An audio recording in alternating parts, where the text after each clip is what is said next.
Bentrovati al meteo. La circolazione anticiclonica iniziata con l'arrivo di aprile persisterà anche nella giornata di giovedì 9 e sarà dunque bel tempo e caldo. La situazione nel dettaglio. Sul Veneto avremo una bellissima giornata ampiamente stabile e soleggiata su tutti i settori della nostra regione, infatti il cielo si presenterà sereno e sgombro da nubi, assenza di precipitazioni. Temperature calde ma gradevoli, minime comprese tra 5 e 7 gradi, valori massimi invece tra i 20 e i 22. Stessa situazione anche sul Friuli Venezia Giulia, con sole ovunque, vedete nessuna pioggia e cielo anche qui terso e limpido.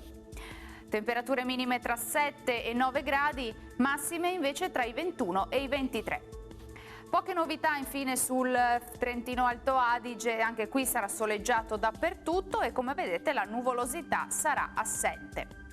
Temperature minime tra 6 e 7 gradi, massime invece fino a 24 gradi all'incirca. Dal meteo di Antena 3 per ora è tutto, grazie per l'attenzione e arrivederci al prossimo aggiornamento.